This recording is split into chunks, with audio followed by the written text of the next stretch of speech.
There a motion to start the meeting? I'll make a motion to begin the meeting. Excuse me. Second? I'll second. All those in favor? Okay. Okay, we want to open up the public hearing. Is there a motion to start the public hearing related to the trick-or-treat ban?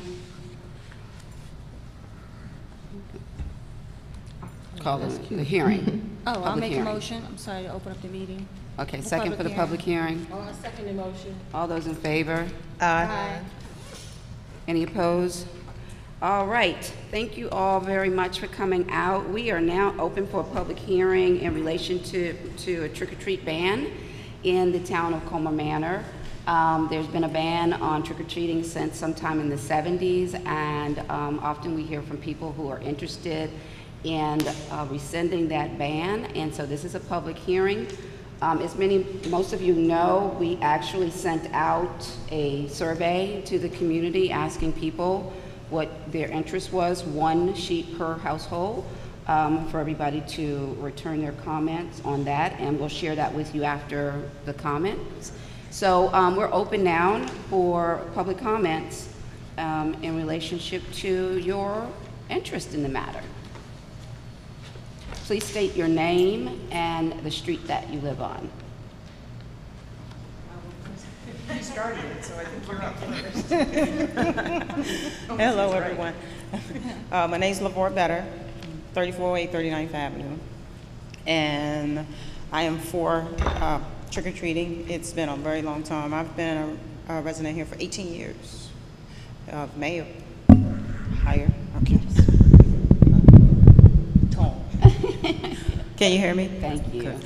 Like I said, I've been here for 18 years as a resident of Colmar Manor on 3408 39th Avenue.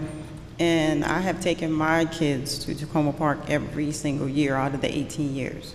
So I would like to see trick-or-treating in our neighborhood, not only because it helps out with kids gathering together, but also helps out adults who may not even see these children. Now we can get an eye on other kids and watch other kids and mingle with other adults and your neighbors, because sometimes you may see people in the grocery store and they find out they live right here in Colmar Manor, right behind Shoppers. So if we can just start again with the trick-or-treating, that would be fun, and also continue here what you guys have here as the party that you do for the kids is also awesome. Continue with that, but also just start trick-or-treating for our own sake in our own neighborhood. It just helps out. Okay. Community. Yes, thank you very much. Thank you. Is there any additional comments about trick-or-treating? Hi, Hi. I'm Carrie Biggs Adams, and I live on Lawrence Street, or I'm very greedy, the corporate pig sometimes, because I like to dress up and have good holidays. And I really think that trick-or-treating is a good thing for kids. It lets them work on their imagination and dress up and have fun, and I don't think that parents should have to take their kids to far distant towns to be able to trick-or-treat. We ought to be able to do it here. So I'm very much in favor of lifting the ban. And if people are afraid and they want their candy to be inspected, maybe if we have a police officer on duty that evening, they could be up here for a couple hours to look at the candy and assure parents that it doesn't look like it's been tampered with. And that way mom doesn't have to confiscate the candy. Somebody else can help confiscate the candy. Okay? And I don't have any kids who live with me anymore because they've all grown up, but I just think it would be great to have trick-or-treating back. Thank you. Well, thank you very much. Okay. Hi. Hi. Kurt Plunke, 3304 40th Avenue, the big house at the end of the street. It's an excellent place for setting up props. And I remember when I was a kid trick-or-treating, it really helped me to engage with households. It was like a prerequisite before I started collecting money for newspaper deliveries. And it was one of my favorite holidays. So I think we can have a positive, inspiring, and maybe educational event. There was a Arboretum program where they integrated with folklore mythology with the herbs and the plants. And Scarecrow comes alive, and so there can be some educational aspects to that. Thank you. All right, Thank well, you. thank you Thank very much. Additional comments? Trick or treat.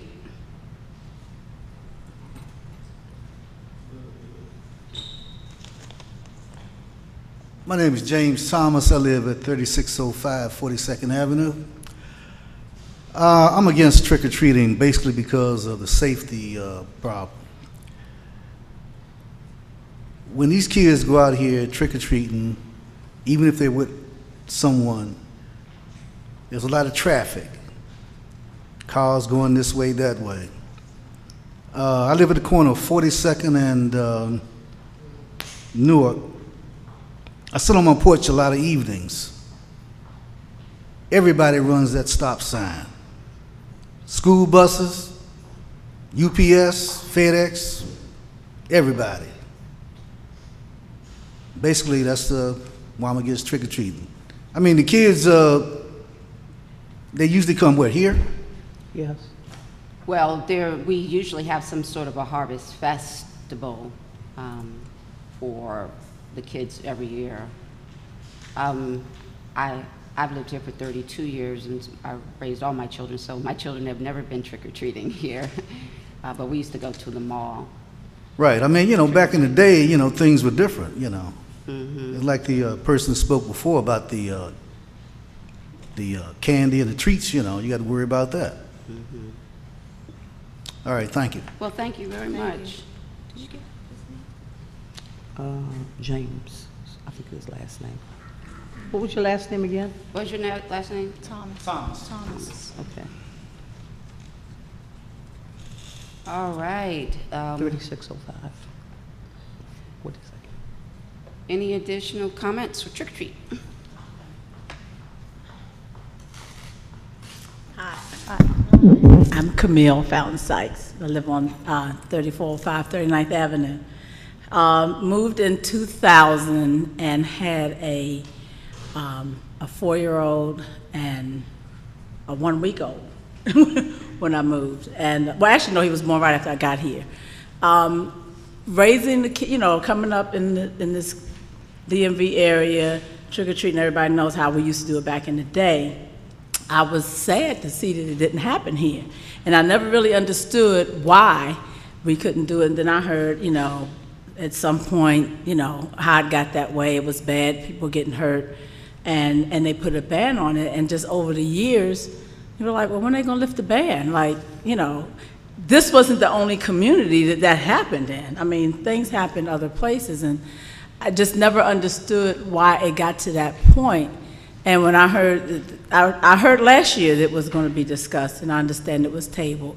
And then this year, so I said I wanted to make sure I was involved. Now, I mean, my oldest son is in the 2nd year of college, and the other one is in high school, and they don't want to trick or treat. And I'm like, but I wouldn't want, you know, I don't want it not to happen because, you know, my family can't take advantage of it. But I think that when you talk about a community, being a community and doing the things for the community. And I know we have the Harvest Fest. I've participated in probably everything that the town has had, but my kids were much younger. But it's just, it's something to be said for trick-or-treating and what happens with neighbors doing trick-or-treating. I mean, the group of us on our block always got together on Halloween and went to another community, you know, so that we can build community with each other. But why do we have to get in our cars and drive somewhere to build community when this is, you know, the community we live in? So I think that, you know, as you all are considering it, that, you know, if you want to put stipulations on it or there's some type of monitoring or something like that, that perhaps that can be done. But to please vote to reinstate it. You know, it's nice to sit out on your porch and see the kids come by and, you know, give out, you know, and people have gotten creative now. It just doesn't have to be junk candy. It could be different things. Like one time, I think my son got pencils somewhere. He was like, what is this? You know, but, you know, I think that we can, you know, just at least vote to have it reinstated, and then maybe we can work out, you know, how it can happen. All right, well, thank you so much. Okay. Hello, everyone. I am a new homeowner in the community. Oh, And this is welcome. my first meeting, but one of my neighbors did ask me to come in my regards to the Halloween trick-or-treating. And your name, and? My name is Felicia Fitz, and I reside at 3406 139th Avenue. I have twin girls, and my younger sisters, they're having babies, and my home is paid for, so I'm going to be there for life, and it will be a nice thing for the community to have trick-or-treating. I don't know what happened in the past, but, you know, for community-wise, you know, it is one thing to have things at a community center, but trick-or-treating is about going knocking on the door, so if this helps. And also, it's just one topic right now. I just came in late. Okay. Yeah, we'll have comments, when we go into the regular meeting, you'll have other comments. Okay, But yeah, great. this is. Thank you for All coming right. out. Yeah, thank you very much. Any more trick or treat comments? Trick or treat? Oh, okay, there we go.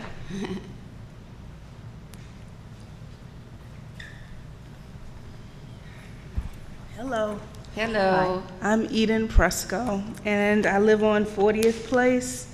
And I guess what I want to say first is that I don't want to, step on anyone's toes about what I'm going to say, but I am a parent. I have an 8-year-old and I have a 5-year-old, and I think it's okay to be a little bit different. For me, I recognize from living in Colmar Manor for the past 9 years that there are a few houses that you don't need to knock on. Just because of the certain element that exists. I know that there is a community here, and there are some wonderful people in Colmar Manor. I've met quite a few, but I also know, and I'm being realistic about what I see, and what most people may not see. Also, too, I think it's okay to think about creating activities that actually, foster more meaningful experiences other than asking people you do not know for candy. So that's my point. Thank you. Thank you so much. Any additional comments? Okay, well, we'll go to mayor and council comments. As I stated previously, I don't have a dog in this fight. I'm personally one of those parents that if I chose to not have my children go knock on doors, that's what I would choose to do. And I wouldn't need a ban to do that, so I don't really have a sense of the need for it. I have lived here. I've never challenged the ban, though. It's 32 years, and so I would take my children to a mall. And so I'm open to whatever the vote will be at the end of the day. When we go into our regular session, we will have a vote on the matter. And I will reveal the count that we have received from the household after the council has a chance to comment. So, council, any of you want to have any comment on the matter? Yes, I'm Councilmember Blue. I've lived in the town for 35 years. Never have my children nor grandchildren got to trick-or-treat in Colmar Manor. I took them to Mount Rainier and to PG Plaza and other places because we didn't have trick-or-treating. I was always told it was for the safety of the community. Something evidently happened over the period of years and it was banned. So I never dug in it no more. We just left it that way. But if it's okay and it goes through and they have trick-or-treating and you don't feel safe, don't send them out. If people don't want to give because maybe someone say, I got it from that house and something wasn't no good, don't give nothing out. Don't participate in it. If you feel it's fun and you're safe with it, participate in it. It's up to the individual. Thank you. Any other comments? Oh, I don't have nothing against trick-or-treating. My kids was little, we went to Crofton, so it's whatever y'all want. I'm Councilmember Jackson. I'm for trick-or-treating. I think everyone knows I have a 6-year-old. So my husband and I had to take him out to Colmar Park, DC. So I'm for trick-or-treating. It's getting to know your neighbors. We're a small community, and that's what it's all about. If people don't want to participate or don't feel they want to give out candy, don't turn your lights on, or have a little sign saying no trick-or-treating tonight. Have a safe night. But I'm definitely for trick-or-treating. Hi, I'm Councilmember Ernst, Ward 4. I'm for trick-or-treating as well. Even though my children are grown, I have 3 children, I had to take them out every evening, working late as a mother and coming home and try to get your kids out just to have fun. I remember when I was young, trick-or-treating was fun. So, and I like the creativity that children brings to trick-or-treating. I don't take my children to every house. I pick and choose the houses that I take my children to. So I am for trick-or-treating. All right, well, thank you all very much. I will state that apparently the reason had something to do with, well, when I was young, in the 70s, where there was a lot of incidents of, razor blades in apples, and people would wrap up pills in candy wrapping, and there was a lot of things that happened during that period of time, and that's, I presume, added to the reason why Colmar Manor wound up banning trick-or-treating. I don't know of a specific incident that happened here, but that's what it had happened. And I just want to note that I've heard a couple of comments where maybe a police is on duty that can review the items that the people have. And also if we could make it an educational type of a thing, potentially. And also that one of the things, if people understand traditional trick-or-treating, the whole idea was that if you didn't give a if you didn't give a treat, someone would have a trick for you. And so I think that in this modern day, that's something that everybody has to take into account, because this has been banned for so many years, that if people did that traditionally, where somebody didn't have candy at their house and then all of a sudden they get toilet papered, we may have a different experience come next year. But that's traditionally what trick-or-treating was. If you did not give a treat, they'd do something crazy to your house, or throw eggs at it or whatever. So if we were to vote this in, I would very much urge people to not take it under that traditional level of activity. But at this moment, we're going to get ready to go into our regular session, so we'll adjourn the hearing, and then within the agenda of the regular session, we'll have the vote on trick-or-treating. Oh yeah, before I end, for the record, I will tell you, we did have a mailing, as most of you guys should know, 1 per household on trick-or-treating. What we have received is 20 yeses to rescind the ban and 9 noes to rescind the ban. So that also will influence our vote as well. So is there a motion to adjourn the hearing? Meeting?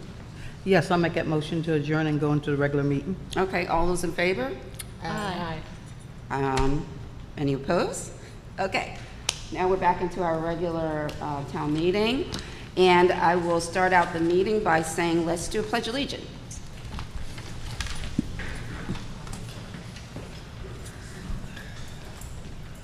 I pledge allegiance to the flag of the United States of America and to the republic for which it stands, one nation, under God, indivisible, with liberty and justice for all.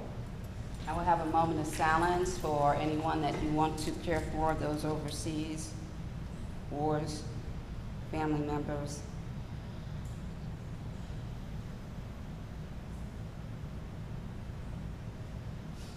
All right, thank you very much. Okay, we have a guest with us today, which is Natalia Sanchez from the Chesapeake Bay Trust, and she's going to give us some information on the rain check rebate program. Thank you. If everyone wants to just grab one fact sheet and pass it around, I would really appreciate it. I'll make this really quick, I promise.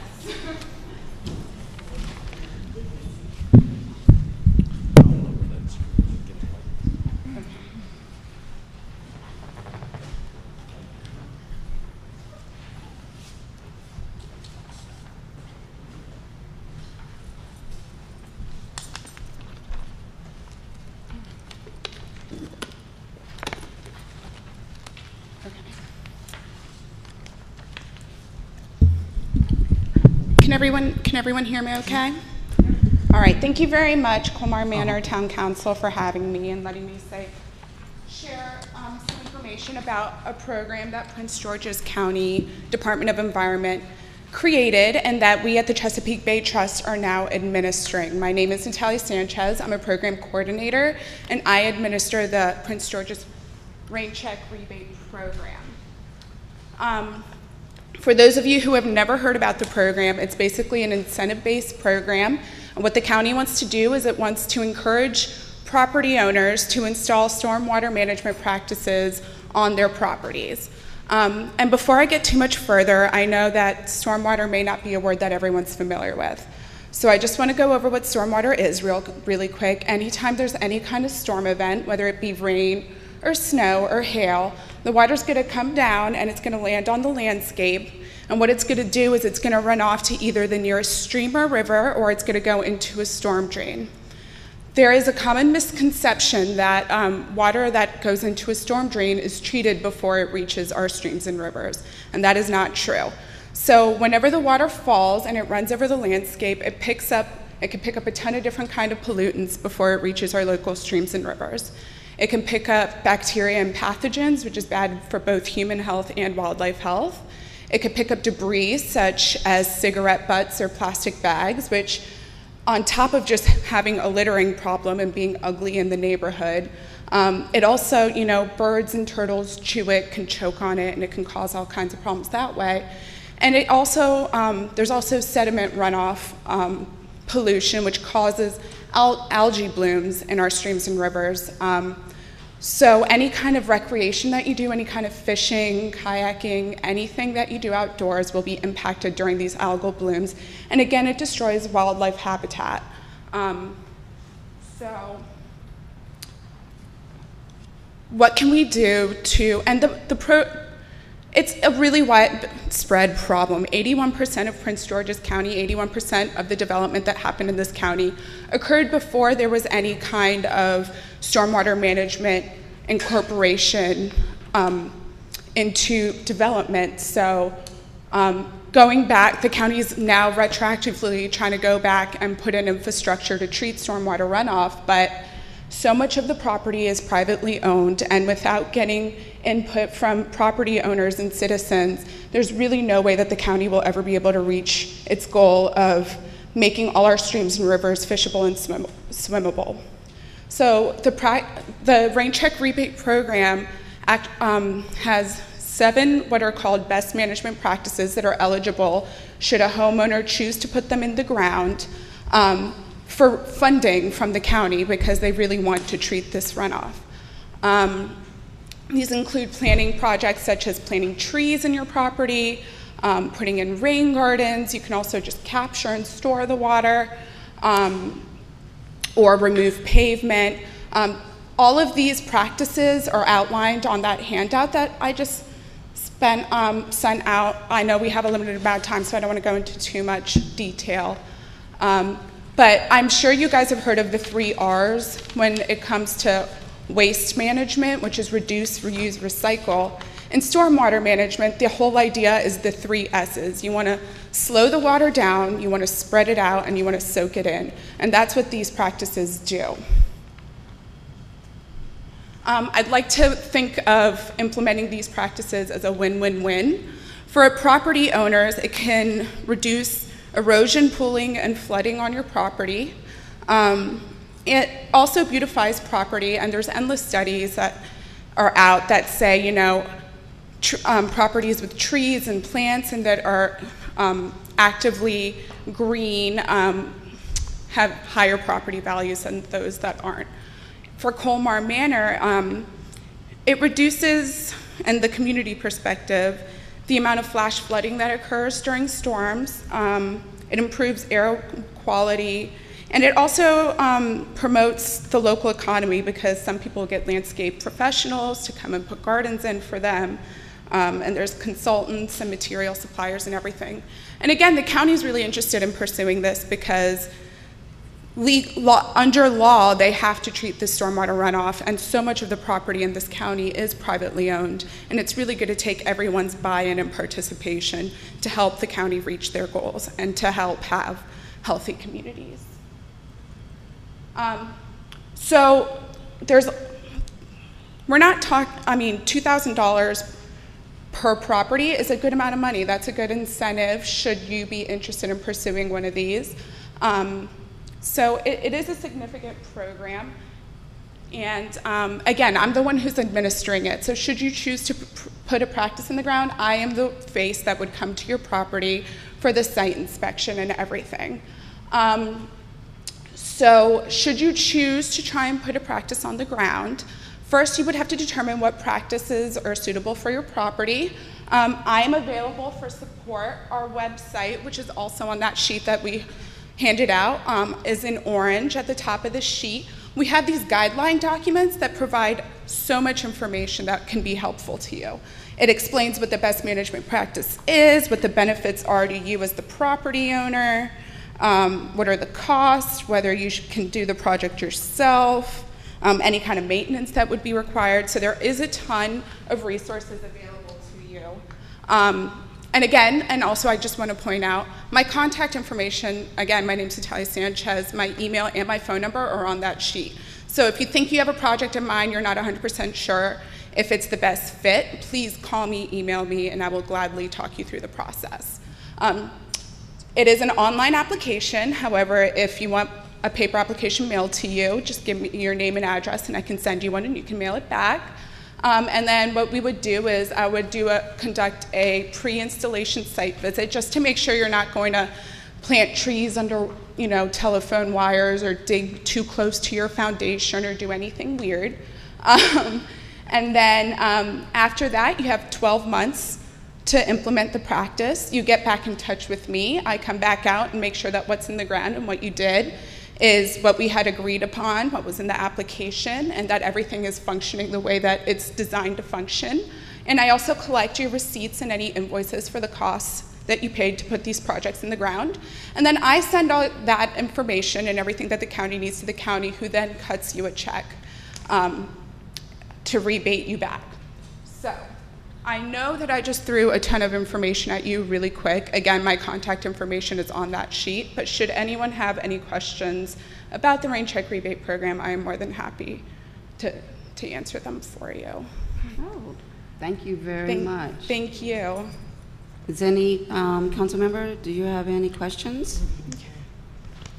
I'll leave extra copies of the form with all my contact information on the table too, should anyone be interested. Thank you very much. I appreciate it. Do we have this material in Spanish? Yes, I can get that to you in Spanish. Okay. Yeah. So yeah, if we can get some here, there, and then maybe in our next newsletter, we'll be able to disseminate it? Yeah, exactly. Great. I mean, it's a very important matter, particularly with our proximity to the Anacostia River. Absolutely. And, local creeks. Yes. And I agree. Again, it's a big problem. So much of the land is privately owned. It really is going to take everyone working together.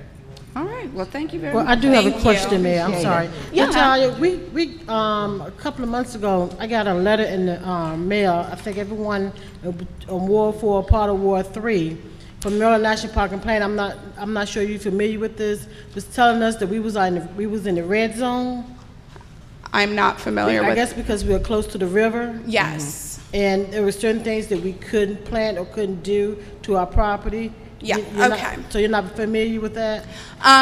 So I'm not familiar with red zone. I'm assuming what that means is that you're within a floodplain. No, it's not it has something to do with what we do to our property. It's the Chesapeake Bay critical. It's the critical area right. overlay. Okay. Yeah, it's the that's critical area. Thank you, Mayor. Okay, and the entire town is in it? No, only certain Ward wards. 4. Ward 4. Ward 4, which is the block next to the last block to the river. Okay, and that was Parks and Planning that sent out the Maryland National Park and Plan sent out sent everyone in our ward a letter, and I think some of Ward 3 as well. Okay. So I'm definitely gonna find that information and look at it. However, I can't imagine that they wouldn't encourage native tree plantings, water-loving plants, all of those things in the critical area water overlay. The reason that's kind of created is to discourage overdevelopment in those areas. So I believe that putting plants in would be in line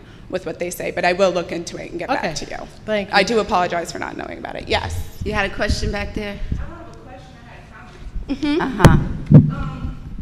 Because of the amount of impervious surfaces that exist with everyone, pulling up the driveways and removing some of the natural elements, it makes the water run to the Anacostia a lot faster. Yes, Right. absolutely. Even if rain drops in Silver Spring, you can actually, if you go to the Chesapeake Watershed website, it's the, what's it called? The scope. Yeah. Chesapeake scope, you can see where a drop of rain falls to the ground and where it goes, the direction. And even from Silver Spring, rain drops there, it comes to Colmar Manor and gets to Anacostia. Mm-hmm. So, it's just, it has a lot to do Yes.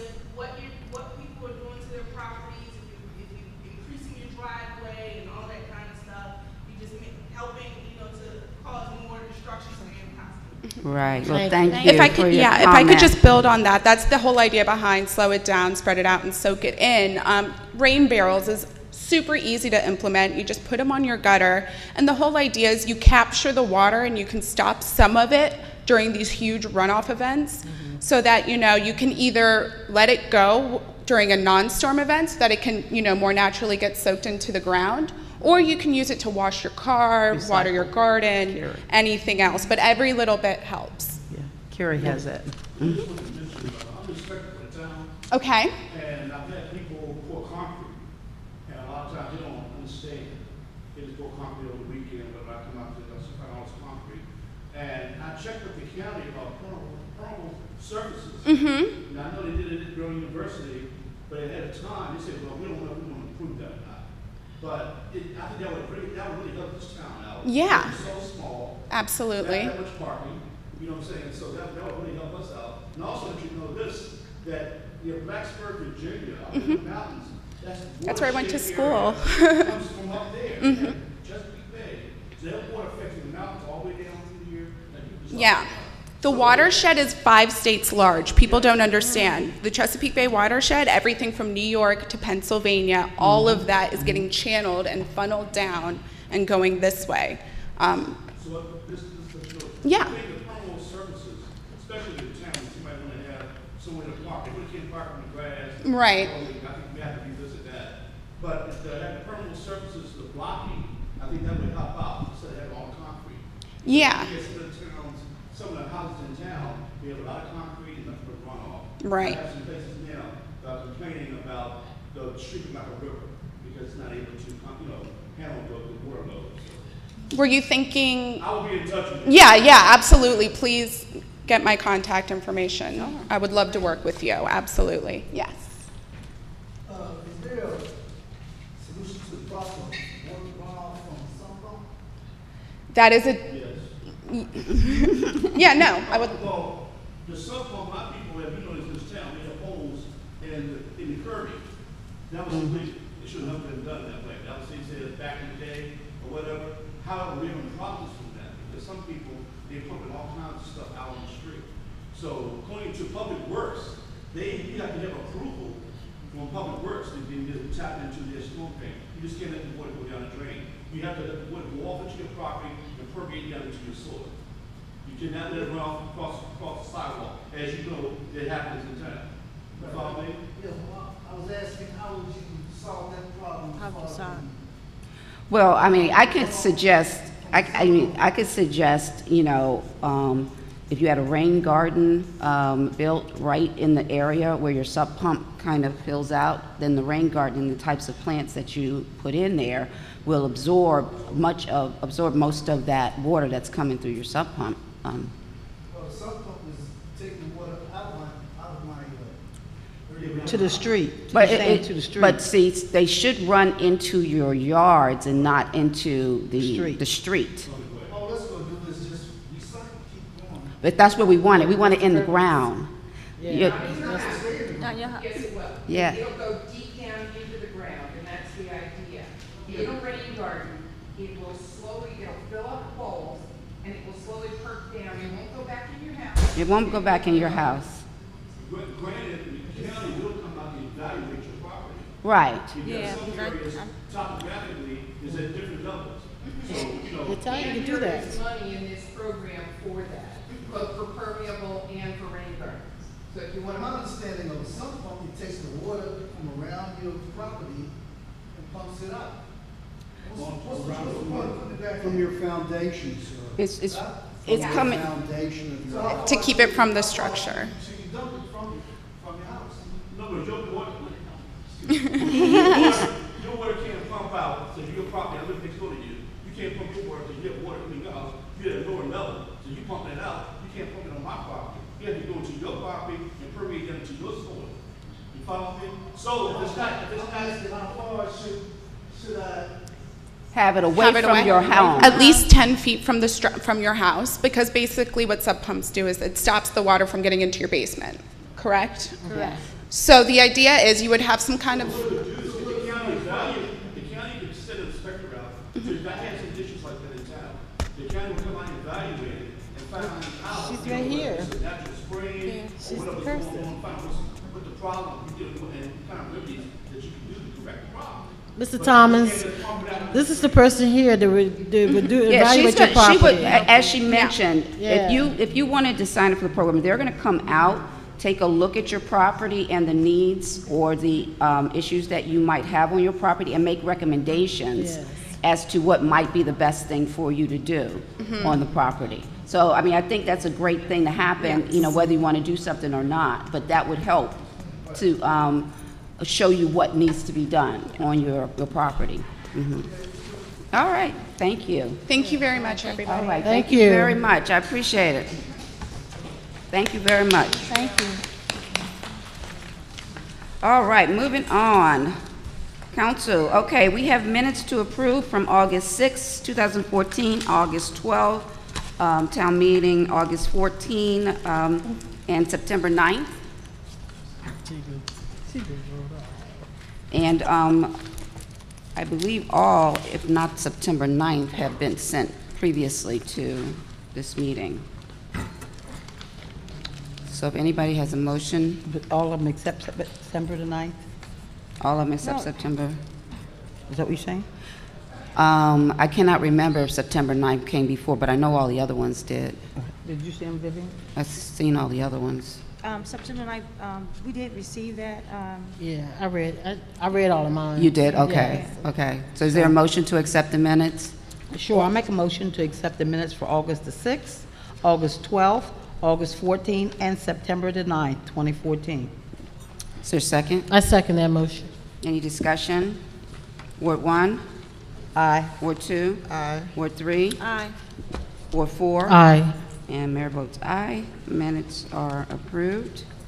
Okay, for the mayor's report, I just really want to say that I'm really excited. We had a wonderful Port Towns Day. I hope you all got to come out. It was a great showing. It was a wonderful day. We promoted health and wellness as we have been around in the community further, and really a wonderful time. I also want to mention that I did have an opportunity to have a one-on-one with the county executive over the last month, and was able to really talk about our town here in Colmar Manor, what our needs are, how the county can actually help us, what kind of ways we can improve in economic development and creating new jobs. We talked about the sector plan, which was created through community involvement and park and planning 4 years ago, and how we can actually start implementing that.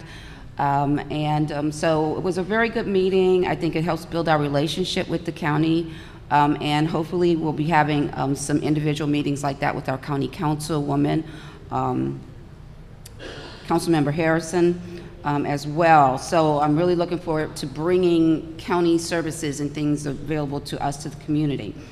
I also want to mention that Prince George's County had their beautification award ceremony, and I will mention that one of our residents received a second-year award, Ms. Ms. Bouthey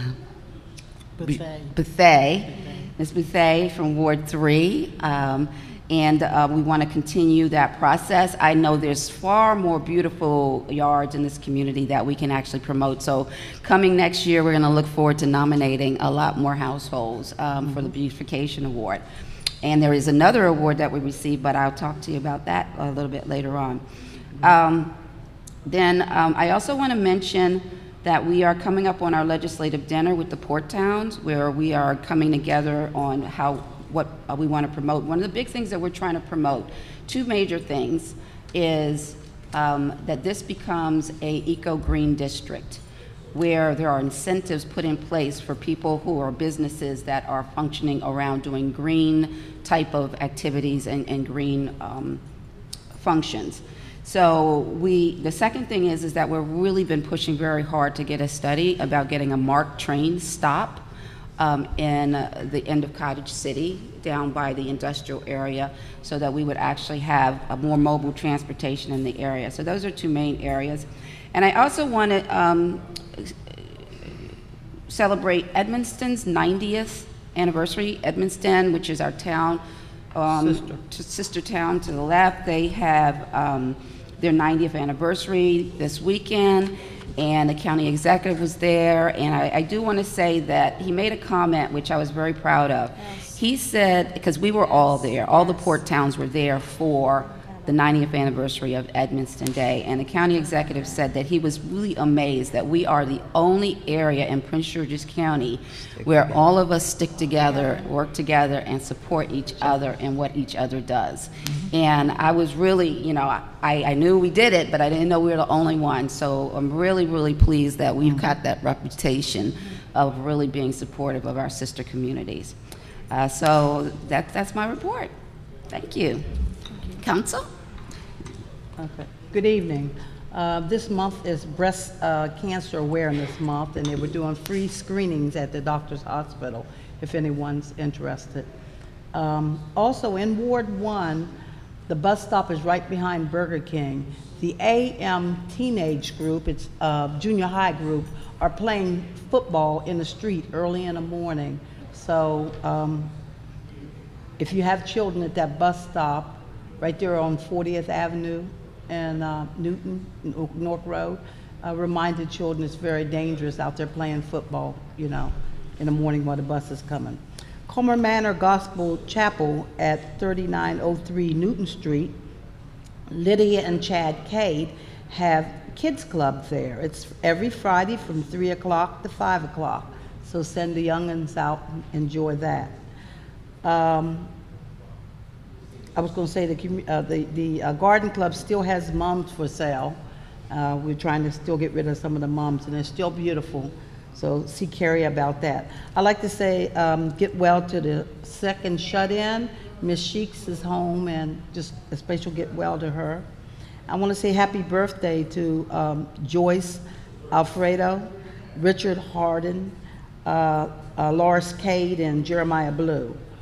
Also, I want to let everyone know that That's Tight Barbershop is offering a special on Tuesdays, $7 for a boy's haircut. To stop by, the barber is Reggie in Ward 1, you know. For everybody to have a safe and a happy Halloween. Mary, do you want me to go on also with the Neighborhood Watch? Yes. I'm doing that. The Neighborhood Watch, we met on 41st Street at 7 o'clock. It was a small group of us. We just talked about the block captains, car theft prevention, and some safety holiday tips. The code enforcer, Mr. Queen, was there. If anyone had questions in reference to fencing and housing, he was answering questions. The next meeting will be Thursday, October the 23rd, 2014, at 7 o'clock at the police department. Thank you. Thank you very much, Councilmember Blue. Councilmember Bowden. Okay, in my ward, I'm still looking for block captains. So if you're interested in Ward 2, just call the town hall. And then on October the 31st, we're going to be celebrating our Halloween Fest. We're going to have a spaghetti dinner, a costume contest. We're going to have dancing. So wear your your Halloween costume. And then on every Tuesday, we have co-ed volleyball from 6 p.m. to 7:45, and Zumba with Karen on Saturdays at 9:30 to 10:30, and Monday and Wednesdays from 7:15 to 8:15. That's it. Oh, thank you so much. Councilmember Jackson? Yes, good evening. I want to say congratulations to Julianne in my ward who got the beautification award. You really got to see her yard. It's really excellent. In Ward 3, we're also looking for block captains. Please let me know if you're interested. I already have 3. I'm looking for about 3 more. You can call the town hall or you can give me a call on my cell phone. Also, I wanted to say, today is the last day if you're not registered to vote. You can still do it up until 9 o'clock. Please, it's very important. Next week is early voting. We have to get out and vote. It's so important. If you can't make it on November the 4th, please try to get out early voting. If you vote, try to drag your husband. If your husband like to vote, try to drag your wife, drag your kids. It is very important. This is a critical time in Prince George's County. We need to get out and vote. Thank you. Thank you, Councilmember Jackson. Councilmember Good Epps. afternoon. I have no war report, but we are recruiting Black History Month committee. We're moving along smoothly, though. We're having a good time. So our next meeting is November the 6th at 7 o'clock. We're meeting in the conference room. The flea market will not take place again until April the 1st of 2015, the first Saturday of that month until, so I'm looking for, no, I have someone already that's going to be captain for the flea market, but I'm encouraging you to come out and support the flea market. The flea market is a fundraiser for the garden club as well as the recreation center. So please put something back into the town by coming out and supporting the flea market. Thank you. Thank you very much, Councilmember Epps. All right, thank you. I'm going to move on and just give you a report on activities from the work session on October the 7th. We had a presentation by David Jacobs, who is our marketing person for the hall rentals, and he gave us an update, and he's making strong progress in getting us some long-term contracts with the Prince George's Chamber of Commerce and a school board and some other groups so that we can actually start. We've already got a long-term agreement down in the gym for some activities. So as you all know, as a part of our process of reducing our tax rate is renting this facility, every inch of it as much as we possibly can. So that's been moving along. A marketing brochure should be available within the next couple of weeks so that if anybody wants to, if you want to participate in marketing and handing out brochures to people, friends you know, those will be available in the next couple of weeks so that we can continue to bring in the revenue. Because of Election Day, we will be having our work session on November the 5th, which is the Wednesday after Election Day. We had a conversation about our contract with the trash company, Mr. Baden. Our clerk treasurer is in the process of renegotiating our contract. We very much expect, I mean, this is also a big part of the cost savings that we are trying to achieve in town, is on our trash. We very much expect that we will be getting the big giant recycle bins coming in this agreement. So we're planning to make that happen. There may be some adjustments to our collection process, but we will definitely be letting you know what the final is on that. But we're looking forward to cost savings as well as encouraging more recycling and less trash. So I'm very excited about that moving forward. We should definitely know by the end of this month, and that will be an announcement in the next newsletter as to what we're going to be doing there. We also approved, which was already budgeted for, a floor scrubber, which would be in order to make sure, particularly we're renting the facility more, we want to make sure that the facility is top-notch, and a lot of things are taken care of. We're taking care of things like the water spots you see on the ceiling and all of those kind of things. We've been working on. We had the kitchen detailed, cleaning, and we'll be doing that at least quarterly in order to keep that spick and span. So that was a purchase made. We had a conversation about the donations. As you know, last month I mentioned that we needed to have some sort of a policy around our bereavement donations. And the council, Mayor, we all agreed that we would like that to happen with our ethics committee, so that the citizens are actually the ones that build the criteria as to how do we fulfill offering people a bereavement type of donation. We did an update on the police department, which you should have also received a letter in the mail in relationship to an update on that. We talked about redistricting in the community. We have discovered the population in Ward 2 is, in Ward 2 is substantially smaller than the populations of Ward 1 and Ward 3. So Mr. Barr, our town attorney, will be doing some research on us to find out what we might want to do in order to equalize that population.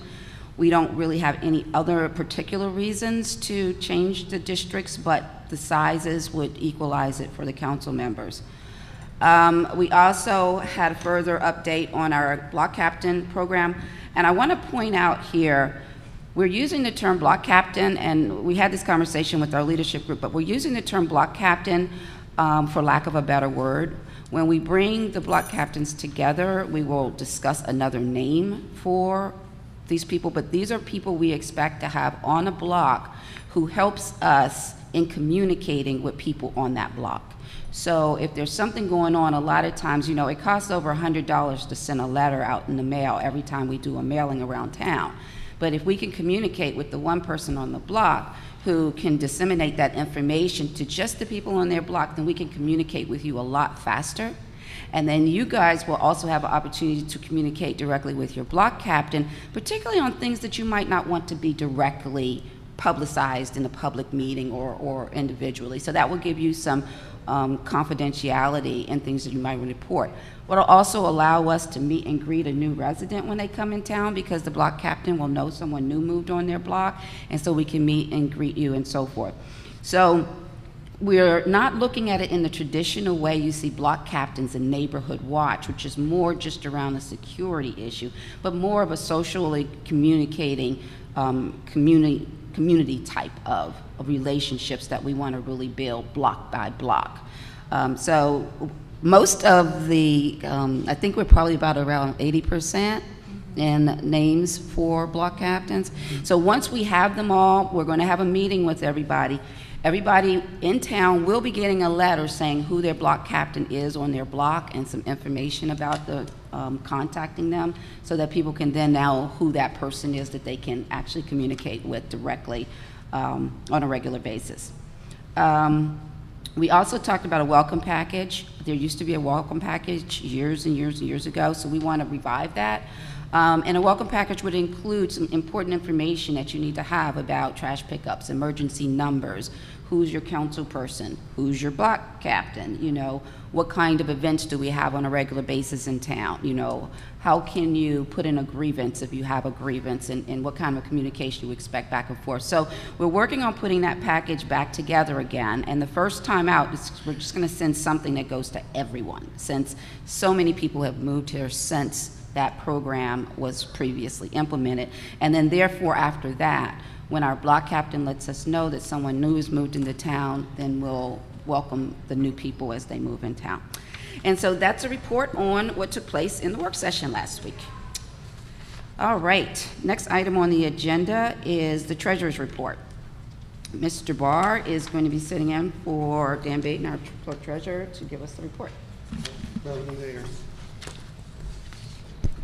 Madam Mayor and members of the council, Mr. Baden is off probably on his 14th vacation of this year tonight, and asked me to deliver the treasurer's report ending September 30th, 2014. That is the end of the first quarter of the town's fiscal year. The month of September, the town received $47,461.54 in revenue, for a year-to-date total, that's from July 1st, of $109,700.06. against the budgeted amount of revenue of $2,287,493. For expenditures for general government, the town expended $45,817.56 for the month of September, for a year-to-date expenditure of $189,709.73 against a total budget amount for the fiscal year 2013 for general government of $703,340.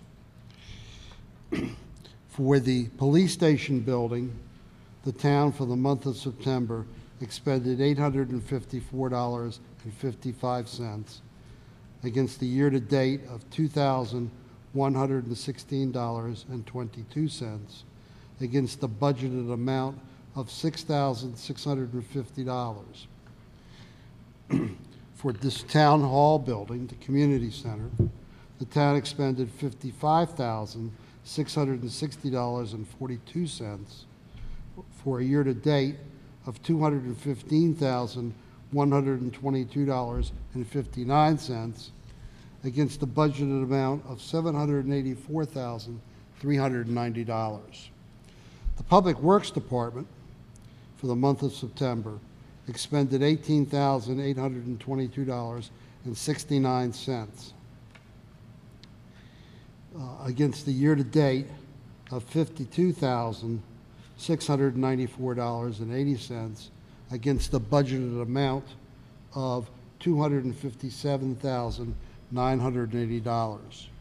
For recreation, the town expended in the month of September $3,108 against a year-to-date of $13,291.83 and a budgeted amount of $65,575. For public safety, the town expended $33,037 against the year-to-date of $107,036.63 and a budgeted amount of $482,070.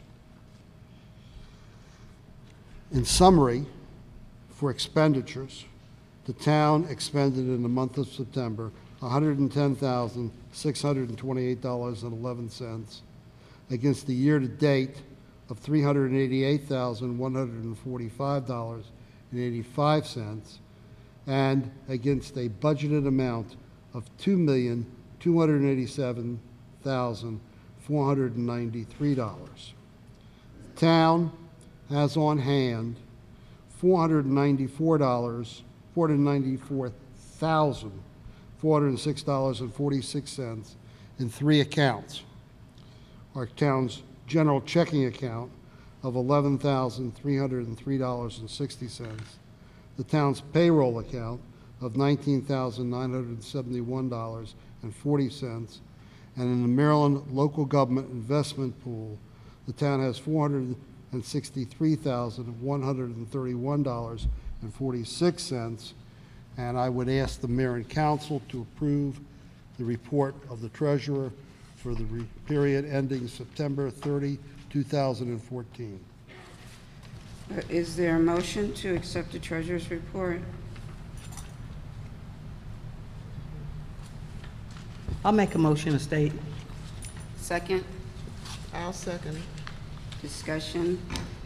I'd like to make a comment. I'm confused on 4085, which is the red light camera revenue, has a year-to-date number of $28,291.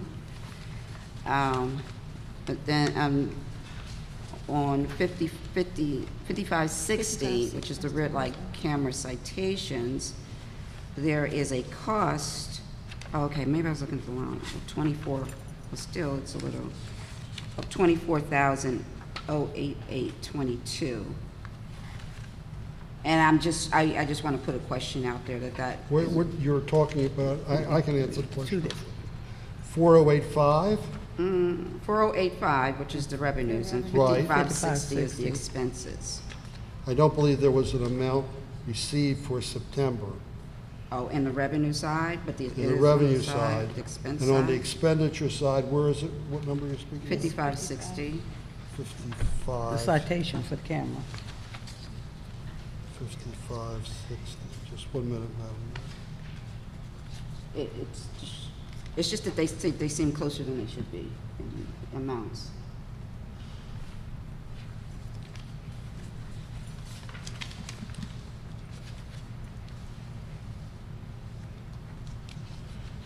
I think I can explain the fees. If you'll notice, there is no report of income for the month of September. And the year-to-date income. Oh, okay. I see. Nothing on September. Okay. Okay. That sounds good. And also, I would just question. That's good enough. That's good enough. Enough? Okay. I question 5555, which is a negative value. That's what, And that's what I had a question about. Okay. Also, Councilmember Jackson. So, will you? I don't know which number you're talking about. It's 5555 Right. police equipment. It has a negative value. 5555 police equipment. Yeah, I mean, it should. Believe that indicates Right above it. a grant that has been received. That would have been on the revenue side, though. That wouldn't have That's been an, on this is a negative amount of expenditure, and I have no idea. Yeah. Yeah, that's what I, Okay, well, if we can accept a report with that question in mind, that maybe Mr. Baden can explain to us later on, I will call for a vote. Ward 1? Aye. Ward 2? Aye. Ward 3? Aye. Ward 4? Aye. And the mayor votes aye. We'll accept the Madam Mayor, questions. may I also suggest that under item 10, we add an item for the time and date of the town's October general meeting as an item for discussion. The 11th day of November is Veterans Day, and that's a federal holiday that is only celebrated on that day. Oh, it's on Tuesday, Yes. November 11th? Oh, okay. It's Veterans Day. It's actually Veterans Day. It's not, so it's not, Not celebrated on the 10th. celebrated on the Monday. on Monday. Ah, okay. Thank you. Thank you, Mr. Barr. Appreciate that. Didn't think about that one.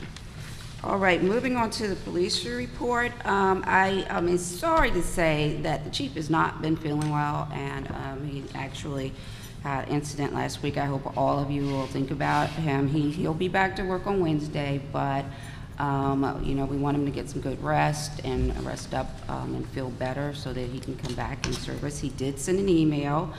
I have myself tried to encourage him to get some rest, but I'm not sure why he's still sending emails at 1:18 a.m. I'm sorry. He sent an email on Sunday at 1:07 a.m. and he sent one last night at 1:18. So let's encourage him to rest some more. But anyway, his email says that that there is no September report right now, but he said we really didn't have any significant issues in town this month. So that's wonderful. I don't know if Lieutenant Officer Sims wants to add anything. It's been, I mean, we had minor crimes, but nothing major, staying across the street. Oh, yeah, right. All right, well, thank you so much for that. All right, for unfinished business, now we come down to our trick-or-treat ban, and I'm open to entertain a motion from any council member on one way or another. If you want a motion to remove the ban based on the public hearing and the information that we've received, or if you would like to proceed with it. I'll make a motion to remove the ban, trick-or-treating ban as stated. Okay. Is there a second? I second the Okay. motion as stated. Any discussion? No. With no discussion, well, I will go ahead and make a point that depending on, you know, again, I want to just make a point that respect is highly appreciated in this matter. So I'm going to call for a vote. I don't have anything else to say. Oh, Mr. Bardi. Oh, I just had one question. Is this for this year yes. or for all succeeding years? This is for this year until further. So it's only for it's only for 2014. No, it's No. this year forward unless there's a Okay. change. Yeah. A Okay. requested change, so. That was the only Okay, question I had. moving forward. Okay, thank you very much. Ward 1? Aye. Ward 2? Aye. Ward 3? Aye. Ward 4? Aye. Mayor votes aye. Woo, all right. I will just have to add, I mean, this issue has come to this council from the first time I was on council, which would have been 14 years ago, First time? every year Yeah, every for year. 14 years. Yeah. And No one wanted to it do just anything would with it. continue to drop. It would Fade away. Fade away. So, good job, Public Colmar Manor, on your wishes. For those of you who have had issues about it, please feel free to talk to me in any way that we can actually help resolve anything that people, but I do really think people going door to door, knocking on each doors and meeting each other that way is a bigger and better way than just community events. So I do hope that it brings the community closer together. So thank you all very much. I look forward to that. I do just say, if somebody's got their lights out, I encourage everybody to respect that person and not disturb them in that manner. And I would also say to any parents who are uncomfortable with the idea of taking your kids out, don't feel bad about that either. Do what you feel is right for your family. So thank you very much. All right, now to the issue of November 11th being Veterans Day, and us, are we able to do the meeting on November 12th? Wednesday. That Wednesday? Uh-huh. That Wednesday following? November 12th. I think I should be okay. I mean, yeah, okay, looks clear to me. November 12th? Did that work for everybody? Anybody have a problem with November 12th? No. Let me check, see if Check, I'm it's. sorry, Mayor, let me just check. Okay. Well, you guys look that over, and then just let me know. New business. Okay. We again, you know, we had the beautification awards, and like I said, I look forward to us having far more awards coming the next several years. But we have a presentation that we want to make to our garden club for an award.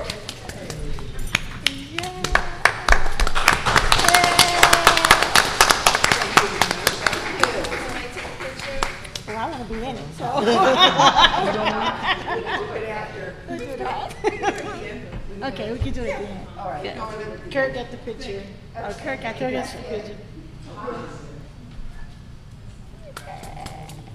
Tracy get it? Oh. So this is one of our first year. This was our first year with our garden club. Look forward to it. Thank you for your leadership. It's been wonderful, Ms. Adams, for what you've actually been able to keep the community going and moving forward, and we're really excited. So thank you for that, as well as the sustainability work as well. Now, for our next thing, Port Towns Day Community Engagement Award. This year, all of the towns all came to a conclusion that we gave awards to an employee and to someone in the community that is making a difference. And we gave an award to Chief Gibson for his work in the community. And we have also given an award to Miss Carrie Briggs Adams. So this is a nice pen for you, engraved there, and you also have a gift certificate. Wow. So thank you. You're quite welcome. Thank you so much. Thank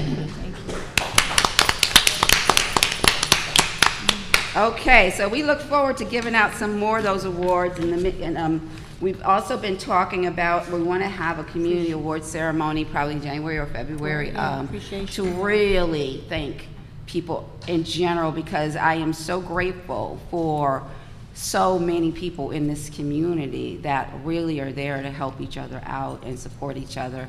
And, you know, beyond a token of giving somebody things, but just to bring everybody together and say thank you is something that we really want to do, because it's very much appreciated. Thank you very much. Now I have a matter for the council which you weren't aware of, and I just got an email a couple days ago about this. But there's the banners, the War of 1812 banners are hanging, and a question has been asked of us whether or not we want to keep the banners up for a period more time, or do we want to have them taken down? If we keep them up, we will be responsible for them. They have indicated that the hardware is very good, so that if we wanted to keep them up and we wanted to replace them later with other banners, that hardware is sturdy to replace. But if we keep them up, we become responsible to take them down if they become a problem. But if we want them down, then ATHA would take them down. Bladensburg has opted to keep them up. And so we may be able to make this decision. I wanted to bring it to you now. If someone had a strong opinion about it, I personally would like to keep them up a while longer, because I think it sort of encourages still that this is the bicentennial year. But I am also very aware of how problematic it was when our old banners were ready to come down and we didn't have the means to take them down, because you need to get the bucket trucks that go up in order to get them down. So it's something that we probably wouldn't have to face for like another year and a half, year or two, because they would last that long. But at that point in time, we would be the responsible party. So, But if we was to allow the banners to come down now, they would, someone would take them down now. Yeah. It wouldn't be a cost. Right. But if we keep it there for 1 year or so, we as a town have to incur the cost to Incur take the them down cost to take when them when we want them taken down. And they don't usually cost money to take them down. The problem really is Get the them out resource, here. Yeah, get them out resources. Because we would try to borrow a bucket truck like from Electric Pepco or something like that, and it can be it was very challenging. So it'd be someone to, if we keep them up, we have someone at least maybe 3 months ahead of time to do a task to see if we can get someone from Pepco to come take all the 4 towns down at the same time or something like that. Yeah, I think, I really just think that's the better way to go. I'd rather have the identity there than not, because we've always had banners, and if they come down, we don't have anything to replace them now. Maybe in a couple of years, we have a new banner to replace them. But if we just take them down, then we have nothing. So I'm in favor of keeping them up. And this is a decision you want us to make tonight? Well, he sounded like he needed to let the people know if they're going to go out and take them down within the next month. So. But you said Bladensburg's going to keep theirs up. Bladensburg made the decision already. What They're did Cottage keeping theirs City up. decide? I hadn't heard. I didn't see what their response was. Maybe we should check and see what Cottage City's going to do, and then when maybe a year and a half from now they decide to take all of them down, they can just do the port. Well, they're probably going to do what we do. I mean, They are. we're, I mean, it's beautiful. It's not like it's a. They're not messed up, It's and not like that's yeah, it's something that's. yeah. Would you want to just leave them up for another year? That's what I'd say. The weather is ugly. John? Oh. I was going to suggest that you wait until the next work session when Mr. Baden is here, so he can give you an approximate cost to remove those banners. If the cost is going to be $1,000, $2,000, then it may be encouraging to leave them up. On the other hand, if the cost is going to be $12,000 or $15,000, that's encouragement to have somebody else take them down. Well, I mean, we've taken them down before, and our public works actually has been able to take them down. The challenge has been getting access to the appropriate equipment The bucket. to take them down. And so they wind up being up longer than they should have, but I can't remember who mentioned it about the 3 months or 4 months. That was me, 3 months. Start doing your research. There's a lot Which of rental I think trucks is a and great stuff, so you idea, can- because then if we and- know we want to do it within a period of time, then we can plan and do it without them getting worse. I understand. I was Okay. just pointing that out to everybody. Or Mayor, we can also collaborate with other towns when they're getting ready to take theirs down. Maybe we can. We do it all together, like Yeah, everybody, all together. we all ready. Yeah. I like that That's what I idea, said. but I really like keeping them. The reason why is we need a vote, because it really is stating that we're going to take the responsibility for the banners, which we don't currently have. We're not responsible for the banners, but once we say we're keeping them, then we're responsible for them.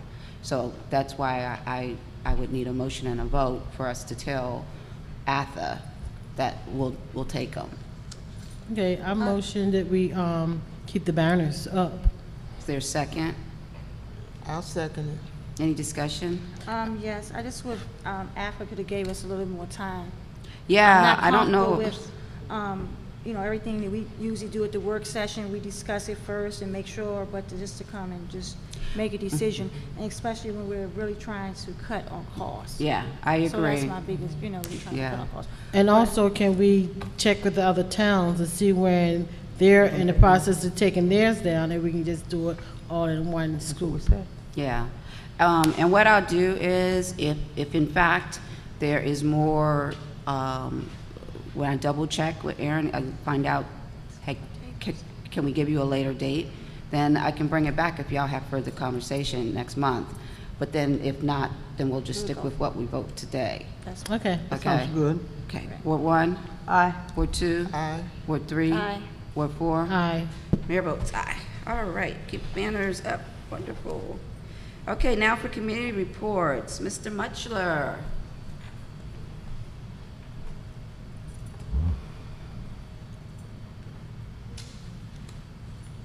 Somewhere.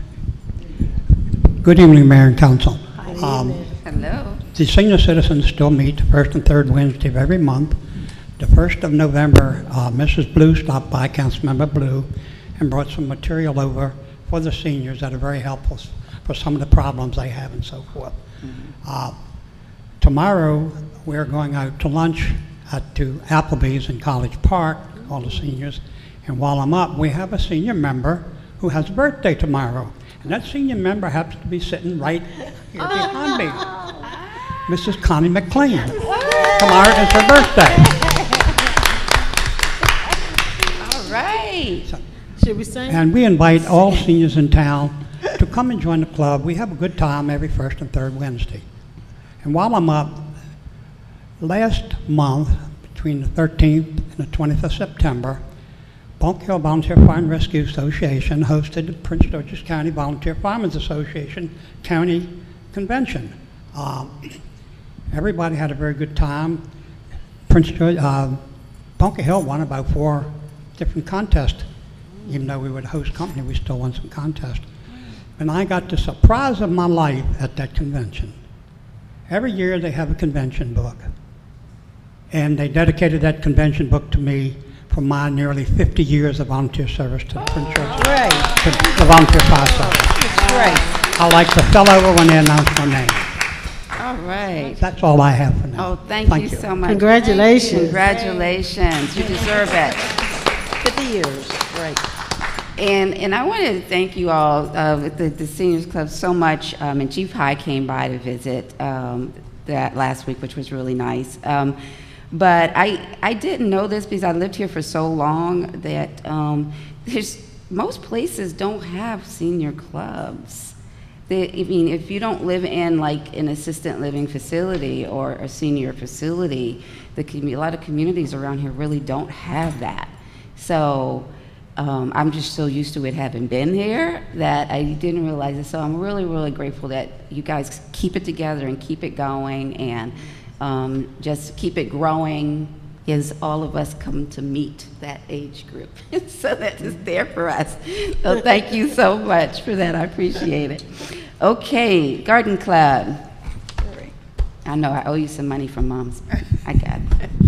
Well, let me start with the report on mums. My goal was to make our garden club self-sufficient. And we have raised over $1,300 in selling mums. So I think we are seriously on our way to being self-sufficient. I'll be sending out an email. I've got an opportunity. We can get bulbs and get some money back to the garden club with that. And that's an email thing. Just, if somebody wants to do it, they can use this link and they're good to go.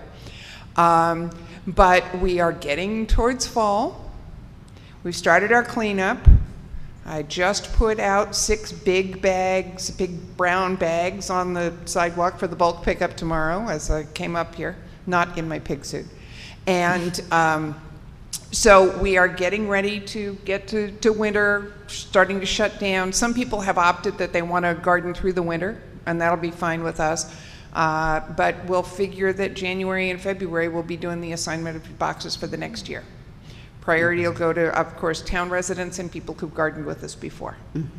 So that will be our project as we get into winter, and it won't be outside and working in the garden time. But thank you to everybody who bought mums, and there's still some on my lawn if you'd like one. All right. Thank you so much. Appreciate that. All right. Do we have any resident comments? Come on up.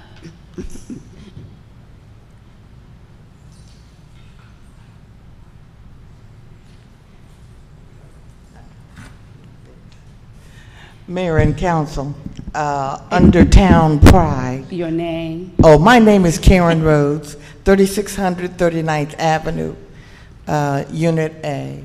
And under Town Pride, I would like to cite our street, 39th Avenue, for having 6 residents to show up tonight.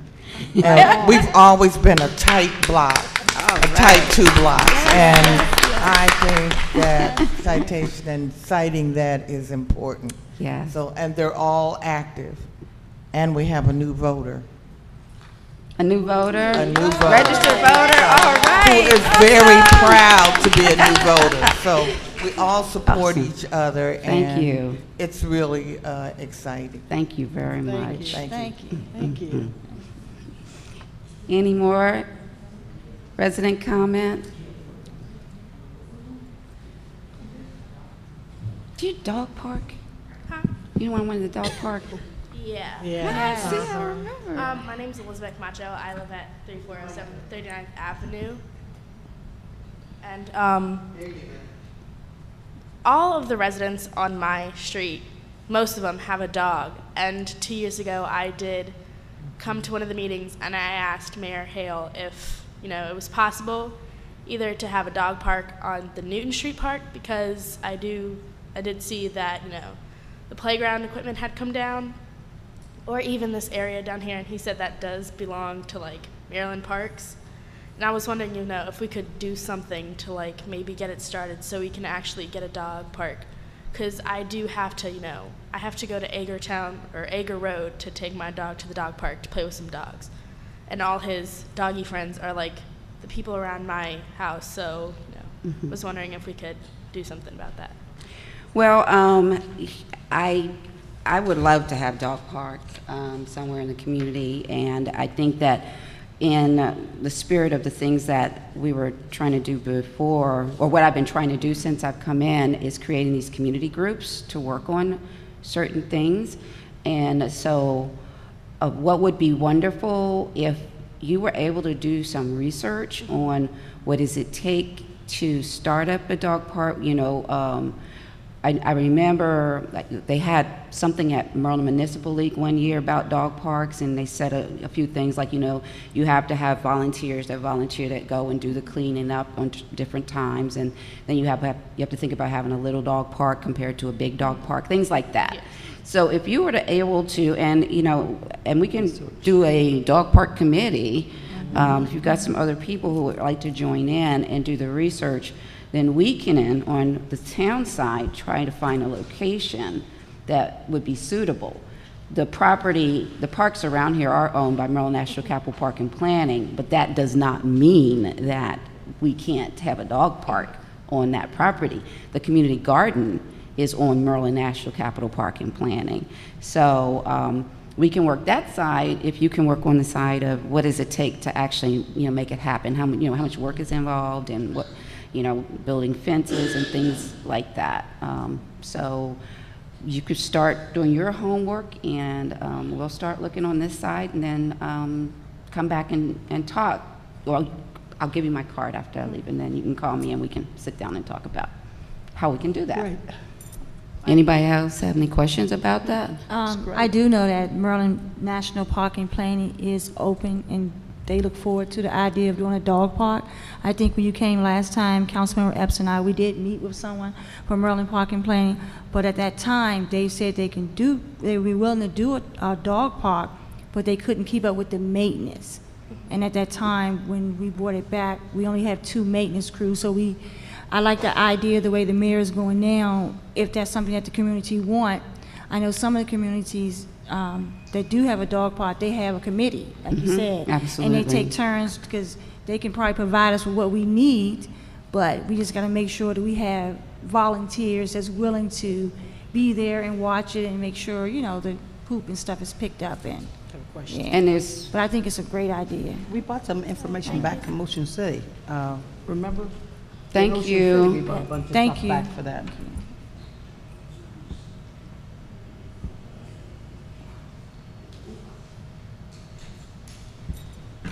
I'm her sister, Christina. I just wanted to touch on it from a professional, Christina Camacho.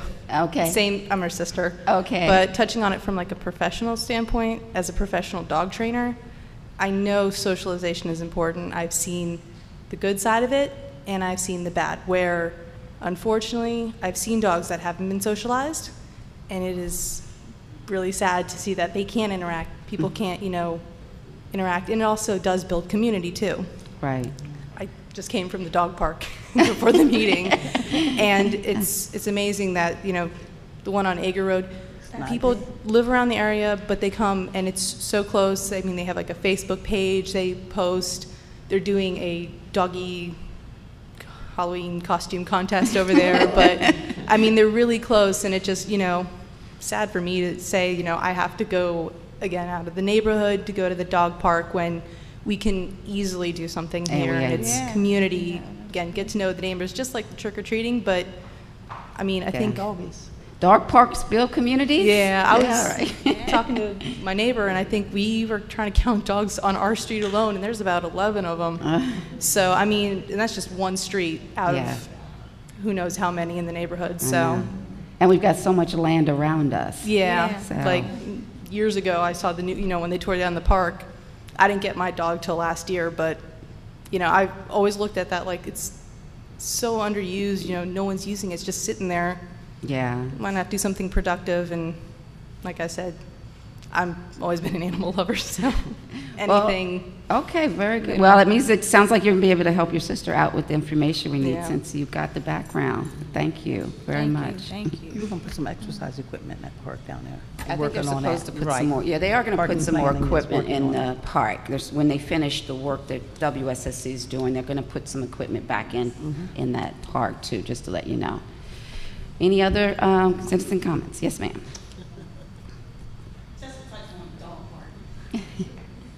I have, LaVore, I'm getting ready to say that.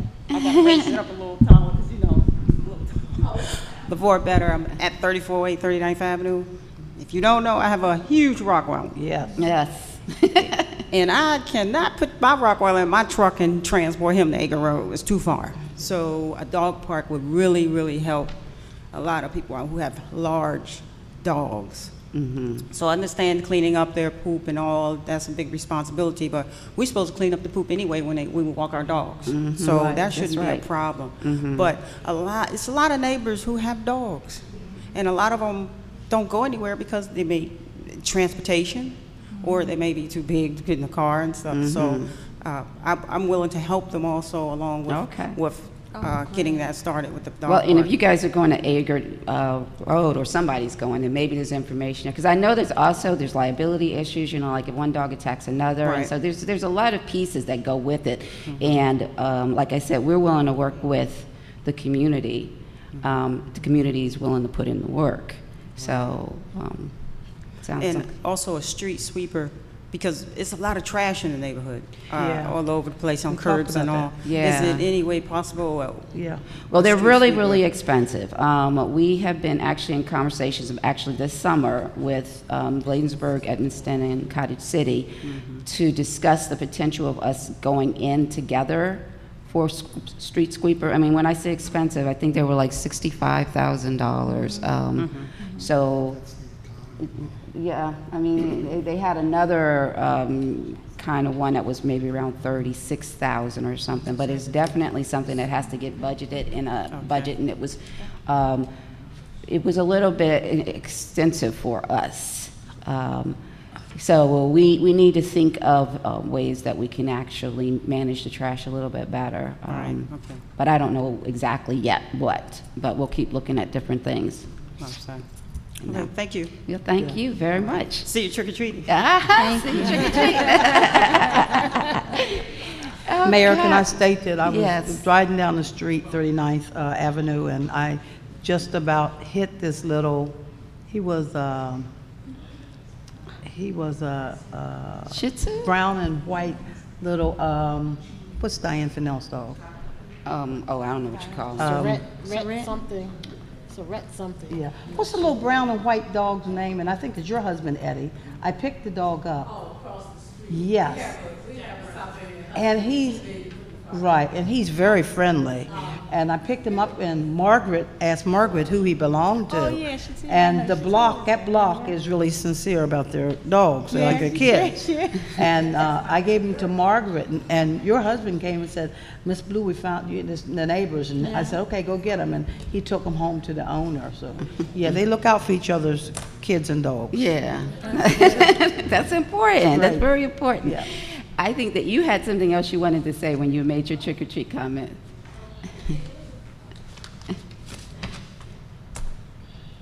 3406 39th Avenue, and it was in regards to the dog, because I have a brand new dog at my own too. And Oh, it's dogs too. I met him, yeah. So the Okay. dog park is a great idea. Well, it so. sounds like people really are interested, so, okay, well, we'll pull y'all together. How about y'all, before you leave, I want to get the names of you guys that are very interested in working on this dog park process, so we'll get your names and numbers on that. Any other comments? Okay, without any additional comments, I want to return back to my tradition of everyone has something wonderful that happened in the last week. And so we want to be able to have someone say something that really good happened to you over the last week. I'll start. Go ahead.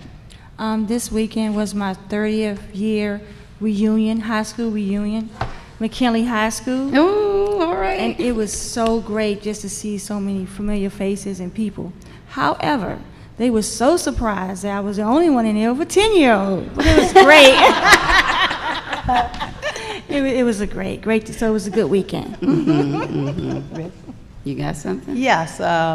My grandson, Jordan Mitchell, came home, and Erica and Eric, and they had honored report cards. All of them had all A's and B's. And they broke their neck to Miss Cade. They didn't even say me. They went straight to Miss Cade. And I want to say thank you to Lydia Cade for all the extra work every day she has my grandchildren. All right. Okay. That's awesome. I mean, I don't have any super, strange things like that, but, I'm just really, really grateful that, all my children are still with me, and that we've been able to live here all these years, and my father's still hanging in there, and everybody's healthy. So I'm very, very happy to have that. Come on.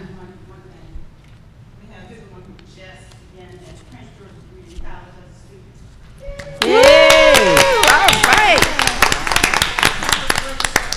Yes, that is. Yes. Somebody got their license. Okay, come on, y'all.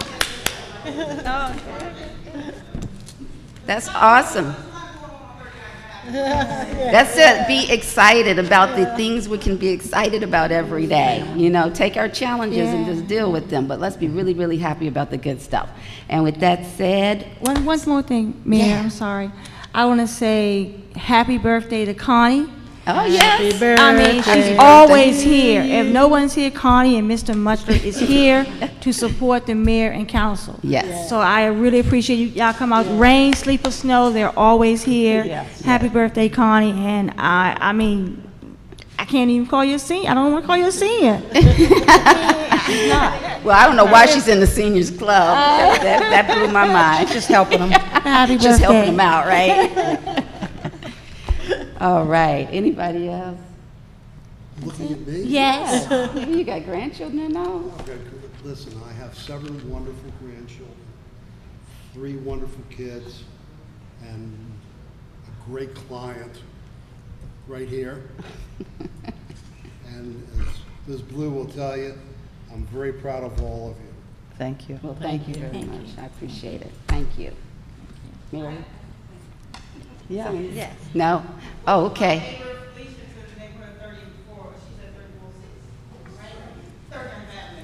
Yes. All right. 39th Avenue. All right. All right. Y'all get the award of The block award. The block award. I want to know who made that happen. Block captain. Miss Karen Jingles. All right. Is there a motion to adjourn the meeting? I'll make a motion to adjourn the meeting. All those in favor? Aye. Any opposed? This meeting is adjourned. Thank you.